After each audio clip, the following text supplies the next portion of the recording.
Hey everyone, finally going to be doing translations for EMILIA. Um, so this EMILIA is really good for PvP and pretty solid for PvE, but not like the best option possible. I still think Roz and Valram and maybe even Krush, Julius. Every unit since Valram definitely I think has their place in PvE. But I think with PvP wise, ever since Valram, units keep getting like better and better, almost to an extent. Roswell sent the bar pretty high, and everything forward from Roz has been pretty good for the meta. But I don't think anything's really topped Roz. There have been some hard counters that try to like go against him, like Sword Saint, who is basically type advantage towards Roz. Although purple and yellow are type advantage towards each other, but she could basically one-shot him before he even gets anything off. Julie with cover, and Anna with her. Honestly, I don't really know what Anna does, but I just know she's good. And so yeah, a lot of units that can kind of like compete with Roz to a certain extent, but never have we seen a unit that can outright dominate them in PvP. And here is one right now. She's currently the best PvP unit in the game. I think she's the top unit by herself, but with her gold memory, which will again translate soon, it is basically unstoppable. She's very powerful with it. It's basically made for her, obviously, and you'll see why. But yeah, she's very strong for PvP. So again, PvP frogs, if you really want to be a whale, you need her 100% gold along with her memory gold. But PvP is again not really that big of a deal in this game. Not many resources come from PvP, so it's not super vital for free to plays and a lot of the player base. It's really just bragging rights at this point. I wish PvP was a more focused part of the game, but it is what it is. I'm happy it isn't right now because the balancing is complete garbage, but eventually I think it'd be really healthy for the game if PvP was a bigger part of it. So we'll just go into the translations real quick. Her leader skill, again, she's PvP based, so all allies and PvP only. Debuff chance plus 50%. So all allies, so this is everyone, which is really good. It's not restricted at all. Her HP is 18k, 1100 attack. Not too. This isn't too strong or anything like that, but you're mainly using her for utility. Defense is 700, agility is 150, crit rate is 50, crit damage is 120, debuff chance is 30, debuff res is 35. So getting into her skills, she has magic attack. She is a magical unit, so you're able to use her in the new dungeon that came out along with her. I might make a video on it depending on whether again I could beat the later stages. Currently right now I'm at like 50k. I can't beat 55k. I think I haven't tried it yet, but I assume the way that my 50k run went, I won't be able to do it. So I'll try and make a video on that as soon as I can. So 400% power with a 100% chance to decrease defense for one turn. Not bad.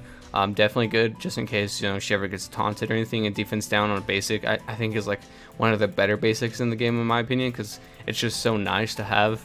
You don't have to have a cooldown in order to decrease defense. And personally, I think I just have fond memories of defense down on basic because of Valrem. She actually has the same thing, and she's not really like a main DPS or user for her utility. Again, just like EMILIA here, and then you get out, then you're able to use your actual DPSers. Like I combo Rem in the zombie pedal juice event. I don't know if you guys watched that video, but I actually really relied on Rem's defense down while Sword Saint and Elsa went to town, single target DPSing pedal juice, and it was just like a really good combo. So I really like defense down on basic. Then we have her passive, which is her skill 1 at the start of every turn. 100% chance to remove all buffs of one random enemy, and 50% chance to inflict freeze to all enemies. Oh my god, Jesus. Okay, so I thought freeze was to one enemy, which was the enemy that you remove the debuffs on, but it's actually to all enemies. So this is These are written maxed out, like this is the base multiplier, then this is like the maxed out potential. So 100% chance to remove buffs on one random enemy, which is basically a hard counter to Sword Saint if you get really lucky. Or I don't know, whoever else would have a buff, I guess. I can't think of any units that really rely on those buffs first turn like Sword Saint does. But you know, it does have its uses with other characters against. Then we have 50% chance to inflict freeze to all enemies, which is, wow, she's nutty for PvP. This is really strong. This is basically what makes her unit so overpowered and makes her the best PvP unit in the game. And then the rest of her kit just complements it really well. So yeah, there's that. Then we have her skill 2, magic attack, a single enemy with 800% power, 100% chance to decrease defense and inflict buff seal, recovery seal, damage over turn, or damage over time for 2 turns, and inflict freeze for 1 turn. So I would say damage over time and freeze are pretty strong in itself, but having decreased defense, inflict buff seal, recovery seal is also just some icing on the cake, you know. So this is pretty strong as well. But again, interesting combo with her passive. It's just, wow, it's insane. She's EMILIA camp human. Debuff chance is 10%. Attack is 20%. HP is 30%. You get these bonus stats after leveling up these individual skills, each to level 10 or to level 10, level 5, and then level 10, depending on what type of skill the skill 1 is. Or the skill 2, doesn't matter where it is. Like if you have a support skill, it can actually only go up to like level 5. So you'll be unlocking this last one at level 25 or level 30, depending on the character. This character in particular, again, 10, 10, 10. You max out those levels, and then you get, with each 10, you get some of these stats right here. So that's how those work. Then moving on to her memory. Her memory is basically made for her. It is really good combo, like with her in particular. This is for EMILIA camps. You get a total of 19. What is this? 19 agility, which is not too bad. It's alright. But if you get a gold star, now this is where the money kicks in. If EMILIA camp at the start of the turn, there is a 100% chance that all enemies will have a 50% debuff resistance reduction. So you're basically turning her passive or her leader skill into 100%. So you're freezing all of the enemies the first turn immediately. It's like Valrem with no counter. It's insane, and I'm pretty sure this works against Julius's cover. I have not seen anyone test it or even talk about it, but so I'm just like making assumptions here, but I'm pretty sure this could possibly work against Julius's cover, and that would just be wow. If it does, then you know she's not counterable. You just have to, you know, deal with her in any way you can. At least I don't think she's counterable at the moment.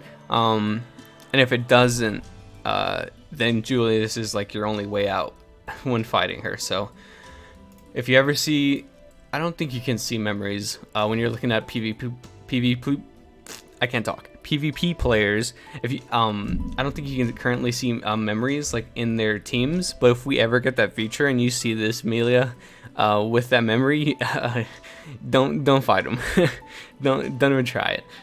This is an incredible unit. I really want to summon on this. I think I might do like a couple multis, small little multis, but I'm not gonna do anything crazy because, you know, I don't really care about PvP that way. But I just really enjoy like this art. I think her art is like some of the best in the game. It looks absolutely gorgeous, like as you can see here on the left, with my thumbnails and like this screen right here. I like to put in like a little saturation with the arts and like all of the art that I put on the screen and like thumbnails. And I think the art just looks really good with saturation, like a little tad bit. So I think it just like makes it look a little better. And with that saturation, you can just like look at the art, and it's just absolutely gorgeous. I absolutely love what they did with this character art-wise. and that's why I'm kind of going for her. Otherwise, I don't think I'd summon. But yeah, if you care about PvP in the slightest, this is a must summon, clear as day. She's overpowered at the moment in PvP. PvE, she's like so for PvE, she's not bad, but she's not needed. And like a lot of enemies are immune to freezes.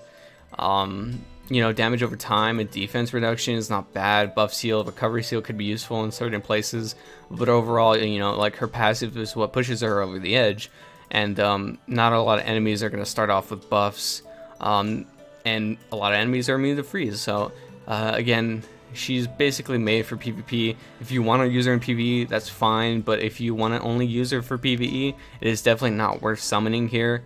I would say a majority of people are probably going to skip this if they were smart, or like just solely looking at the unit. Forget the character, forget the art. If you solely look at the unit, a lot of people should skip this, but the fact that it's EMILIA, the fact that the art is really good, I think a lot of people are just going to be bamboozled into summoning, and including myself, because I love the art, I love EMILIA, and yeah, so that's probably what's going to happen. Again, I gave you guys all the info you needed to know. You guys are now informed to make your own decisions, and I wish you luck on your summonings, and I wish you strength if you choose not to summon. I hope you stay strong. So that's going to do it for this video. I hope you guys enjoyed. Watch out for EMILIA in PvP, and I'll see you guys in the next video.